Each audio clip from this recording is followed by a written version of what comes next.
तना पाकिस्तान में कई छोटे बड़े दरिया है। ये एक ज़री मुल्क है। जीडीपी का 23% ज़राअत पर है। 42% लोगों का रोजगार ज़री शिबे से वाबस्ता है। पाकिस्तान में तकरीबन 150 डैम हैं। उन्हें बिजली की पैदावार और आबपाशी के लिए इस्तेमाल किया जाता है। डैम दरअसल दरिया के रास्तों में बनाए जाते हैं। इनके साथ एक मसनूई झील होती है जिनमें ऊंचे इलाकों से आने वाले पानी को महफूज किया जाता है।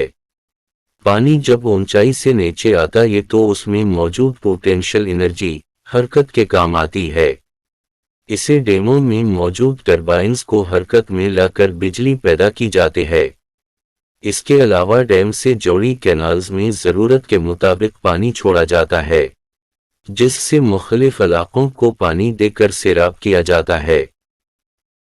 पाकिस्तान का सबसे बड़ा तरबेला डैम दरियाए सिंध पर खैबर पख्तूनख्वा के इलाके सवाबी के करीब तरबेला में है।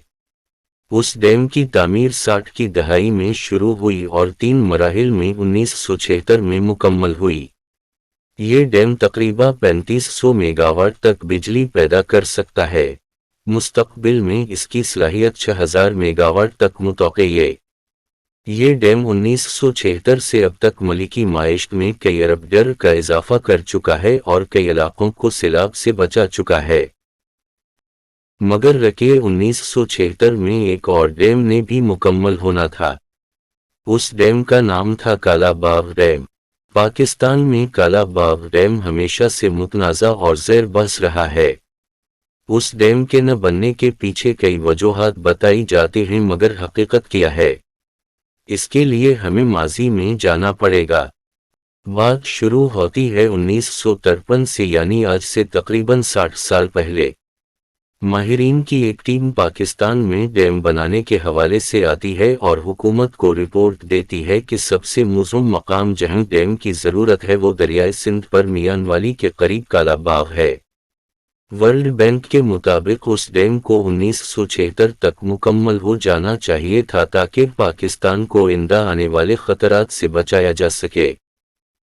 इसके बाद वाक़या ने पाकिस्तान और बैरूनी ममालिक के माहिरीन पर मुश्तमिल कमेटी बनाई जिसने काला बाग डैम की फीजिबिलिटी रिपोर्ट मरतब करके सूबों को पेश की, जिस पर अव्वल सूबों की तरफ से कोई एतराज़ न उठा। मगर अयूब खान के दौर में काला बाग पर तरबेला डैम को फौक़ियत दी गई। तरबेला डैम का बनना भी खुशाइंद था क्योंकि ये डैम भी मुल्क में कई मसाइल को हल करता था। 1900 ईस्वी में हुकूमत पाकिस्तान की दरख्वास्त पर वर्ल्ड बैंक के माहिरीन की टीम फिर से पाकिस्तान आई और उस नतीजे पर पहुंची कि काला बाग डैम की तामीर मुआशी और तकनीकी हवाले से महफूज और कारामद पराजिक है। 1987 में इसकी तामीर का तखमीना लगाया गया जो उस वक्त के मुताबिक तकरीबन 3.5 अरब रुपए था और ये डैम 6 साल में मुकम्मल और अप्रैल 1993 तक फाल होना था। मगर उस वक्त की हुकूमत उस पर सियासी जमातों और सूबों की मुखालफत पर कोई पेशरफ्त न कर पाई। 1997 में नवाज हुकूमत ने उस मंसूबे पर पेशरफ्त चाही तो एक बार फिर से सूबों की तरफ से एतराज़ात उठे। फिर 2000 के बाद मुशर्रफ दौर हुकूमत में उस पर बहस हुई। इसकी दोबारा से फीजिबिलिटी रिपोर्ट बनाई गई जिसके मुताबिक काला बाग डैम से तकरीबन 3600 मेगावाट बिजली और कई लाख एकड़ अराजी सैराब हो सकती थी। मगर सूबों के एतराज़ से ये मामला फिर से खटाई में पड़ गया।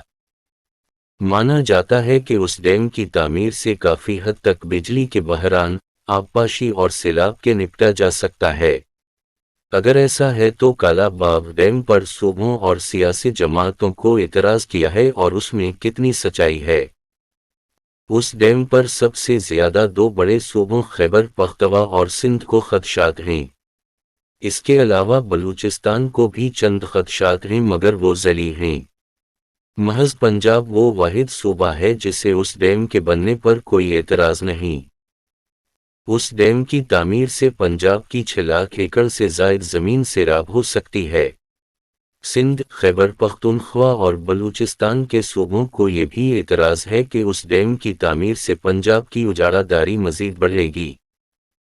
اکالا باغ ڈیم پر کئی اعتراضات جیسے کہ زیادہ بارشوں کی صورت، پانی کے بلاک ہونے کی صورت، واحد پیچھے کی طرف آنے اور نوشہرہ اور گرد و نواح کے علاقوں کا ڈوبنا غیر منطقی ہے، کیونکہ اس حوالے سے کئی کمپیوٹر ماڈلز میں یہ دیکھا گیا ہے کہ بہتر ڈیزائن اور اونچائی کے فرق سے یہ مسئلہ نہیں ہوگا۔ اس کے علاوہ دریائے سوات پر زیر تعمیر منڈا ڈیم بھی سیلاب کی پیش آنے سے بچاؤ فراہم کرے گا، مگر کئی اور اعتراضات جیسے کہ سندھ کا صحرا میں بدلنا اور دیگر صوبوں کو پانی کی منصفانہ تقسیم، بے گھر ہوئے افراد کو بہتر منتقلی کے حفظ، ماحولیاتی نقصانات وغیرہ اہم مسائل ہیں جو تکنیکی نہیں بلکہ قانونی، معاشی اور سیاسی ہیں، جن پر نہ صرف صوبوں کو بلکہ پوری قوم کو اعتماد میں لیا جانا ضروری ہے۔